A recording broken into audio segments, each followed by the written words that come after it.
Fala aí, rapaziada, como é que vocês estão? Mais um videozinho aqui no canal. Me chamo Will e aqui a gente tenta descomplicar e falar sobre os investimentos de todo mundo, o que tá acontecendo, vídeo toda semana, belezinha? Considere se inscrever, muito obrigado pelo seu apoio. Deixa um like, deixa um comentário e me manda sua carteira de investimento. Eu posso fazer um vídeo aqui analisando sua carteira, vai ser mais uma conversa, não precisa pagar nada, não tem nada disso. E a gente pode conversar e ver qual que é a visão de cada um. Essa dinâmica eu acho muito legal, belezinha? Qual vai ser o tema do vídeo de hoje? O tema do vídeo de hoje é sobre os famigerados fundos imobiliários, belezinha? Especificamente esse dado aqui. Aqui eu tô no IFIX, né, o Índice de Fundos Imobiliários do Brasil. E aí em um mês ele tá caindo 3%, em 6 meses uma queda de 5% e de um ano para cá uma queda bem grande, né? Se a gente colocar aqui, uma queda de 6%. Você aí sabe me dizer o porquê os fundos imobiliários estão caindo? Se sim, deixa o comentário aí e vamos fazer algumas discussões, algumas conversas, beleza? E o tema do vídeo de hoje é justamente isso, a gente fazer algumas dinâmicas, a gente fazer algumas análises e ver por que esses fundos imobiliários estão caindo, se faz sentido cair tanto assim, se é uma oportunidade, se os FIIs estão acabados, ninguém mais tem que comprar, senão vai perder todo o dinheiro. Vamos ver o que está acontecendo, beleza? Começando aqui para o mais importante de todos, Copom aumenta a taxa Selic para 10,75. Isso foi lá em setembro, já faz um tempinho, né? Ah lá, 18 de setembro. Se a gente ver aqui quando que começou a cair, 18 de setembro tá aqui. Tava até aqui na média, né? E começou a cair pra caramba. Já tava com uma leve expectativa. E aí, quando a expectativa se realizou, já foi uma queda. Não foi uma alta na taxa de juros tão alta assim, mas já é considerável, né? Então, beleza. Baseado nessas informações, que a taxa Selic está subindo por quê? Porque a taxa Selic é uma taxa que serve para controlar a inflação. E que quer dizer que a Selic está subindo, significa que a taxa da inflação também está subindo e é uma forma de controlar essas duas taxas, né? Então você tem agora essas duas informações, taxa Selic subindo e inflação subindo. Beleza, agora vamos fazer uma reflexão sobre os fundos imobiliários. Nos fundos imobiliários, que é a participação naqueles imóveis ou naquelas dívidas, certo? Que você compra o papelzinho lá, recebe proporcional, os aluguéis. Beleza, isso aí você já sabe.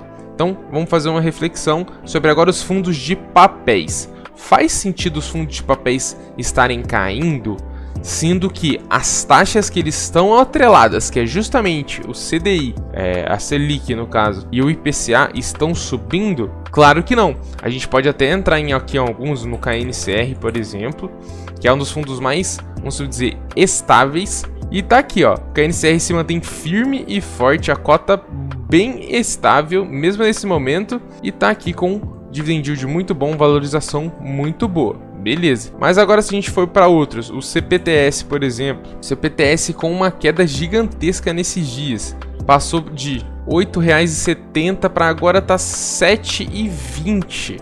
Olha a queda nele, a gente pode investigar o porquê, se é algo macro ou se é algo momentâneo. A gente pode ver aqui, ó, que o pagamento de dividendos dele nesse último mês deu uma queda. Então tava pagando 0,8 e agora tá pagando 0,7.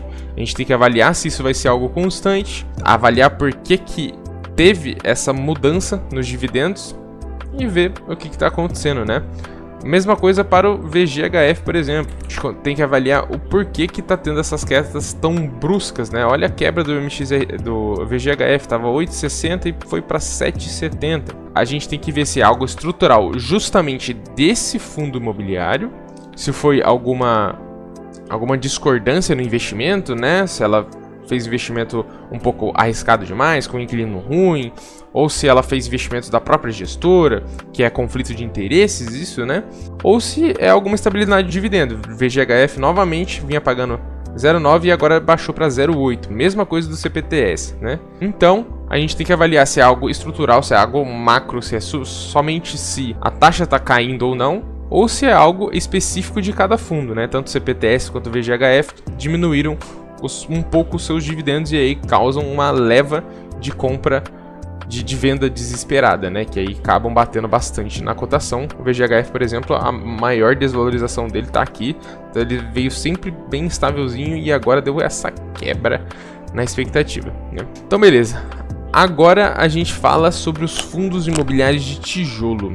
Então você já entendeu sobre os fundos imobiliários de papel, se faz sentido eles estarem caindo ou não, sendo que as taxas estão subindo, logo eles estão atrelados a essa taxa, eles vão render mais. E agora a gente entra nos fundos imobiliários de tijolo, que não foge muito dessa premissa, né? A gente entrar aqui, PVBI, colocar a cotação padrão em 5 anos, a gente vê uma queda gigantesca no PVBI. PVBI hoje custando R$80, já chegou a custar R$106 e agora tá R$81, um PVP de 0,77, um desconto de 23% aí, um dividend yield ainda muito bom para um fundo de tijolo, mas uma rentabilidade bem ruim nesses últimos tempos, né? A vacância, pela última vez que eu vi, estava por volta de 15%, então não é uma vacância tão alta. Se aqui o desconto dele tivesse de 0,85, faria sentido, porque você tem todo o imóvel, mas 15% não tá alugado. Logo você tem um desconto de 15% no preço da cota. Faria sentido, mas esse desconto está até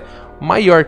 Então o que a gente pode ver aqui, novamente, voltando no dividendo, o que mais rende nos fundos imobiliários são justamente os dividendos. Se um fundo imobiliário para de pagar o dividendo, de 0,65 para 0,55, todo mundo fica meio desesperado, não sabe o que fazer e acaba vendendo a cota. Então, novamente, outro caso dos fundos imobiliários abaixando os dividendos. Mas aqui a gente consegue ver o histórico. Olha a estabilidade que ele sempre teve. Será que justamente essa quedinha nos dividendos de 10 centavos, que é uma queda até que alta, né, justifica essa leva de baixa, acabar com essa estabilidade só porque ele abaixou mais uma vez o dividendo? A gente tem que investigar, entrar no relatório e ver o que é melhor, né? Lembrando que nada daqui é recomendação de investimento, belezinha? Aqui eu posso citar mais exemplos, por exemplo, o VISC11, que também é outro que está caindo bastante. VISC11 também caindo bastante, PVP 0,82, 20% de desconto, bastante descontado, mas aqui mesma coisa, vem abaixando cada vez mais a rentabilidade, né?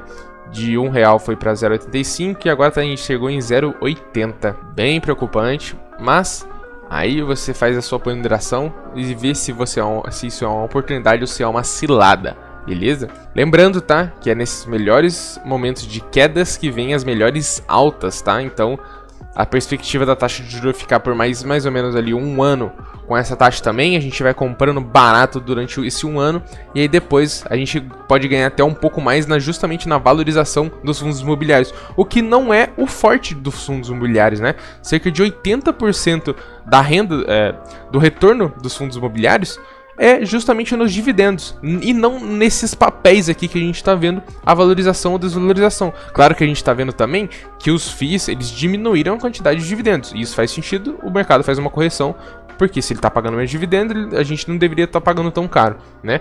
Mas às vezes o mercado se passa um pouco, você pode comprar mais barato, e aí no final, os fundos imobiliários voltam a pagar bem, e aí tudo se resolve e você fica uma rentabilidade muito boa, belezinha? Eu que sou um investidor até que iniciante, né, que tenho quase 1 ano aí, tô com uma rentabilidade bem negativa nos fundos imobiliários, o que é normal. Porém, como eu tô iniciante e pretendo levar para 10, 15, 20 anos os meus investimentos, os papéis caírem agora para mim é perfeito. Eu compro mais e mais barato, vou guardando mais dinheiro para ir lá na frente, quando eles começarem a se valorizar, eu já ter comprado bastante barato e aí poder desfrutar melhor, vamos dizer assim, ter uma rentabilidade melhor, beleza? É assim que eu penso e vai de cada um pensar assim também. A gente pode citar alguns outros exemplos também. Tem o RZTR, que é um fundo imobiliário muito bom, ele era muito estável e mesmo assim um fundo imobiliário muito estável tá caindo bastante, né? Não é um desconto tão grande, um desconto de 12% aqui, porém ele vem pagando mais e mais dividendos.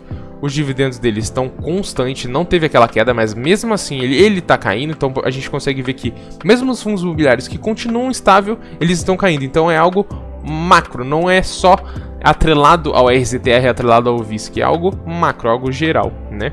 Então pode dar uma tranquilizada na gente, pode deixar a gente continuando comprando mais tranquilo, beleza? E o IFIX, de uma forma geral, ele voltou a tá custando o mesmo preço do que ele era lá no comecinho do ano. Então lá no comecinho do ano, toda aquela expectativa, né, de pô, os fundos imobiliários vão subir, a taxa Selic vai cair, o Brasil vai ficar melhor, mas aí veio aquele banho de água fria da taxa, na verdade, subindo, né? Então, lá no começo do ano tava a 3.180 pontos e aqui voltou a estar 3.190, 160 pontos nessa média, né? Essas reflexões que eu quero trazer para você, se é realmente algo ruim os fundos imobiliários estarem caindo desse jeito, como que está a expectativa do mercado, o que você vai fazer, qual que é a próxima tomada de decisão. Então reflita sobre aonde você está, o que você pretende fazer, se você vai usar esse tempo de incertezas para diminuir o preço médio, comprar mais barato, se algum dos seus fundos imobiliários, que nem eu citei, o VGHS e o CPTS, tá junto dessa leva macro, ou se é algo estrutural próprio do fundo, e aí você vai avaliando todos esses pontos. Belezinha? Acho que é esse o vídeo de hoje, espero que vocês tenham gostado. Considere se inscrever aí no canal, deixar um like e me manda a sua carteira para receber uma análise de grátis aqui no meu canal. Vai ser mais uma conversa, né? Não precisa se preocupar com nada. E é isso. Muito obrigado pela atenção de vocês e até a próxima, hein?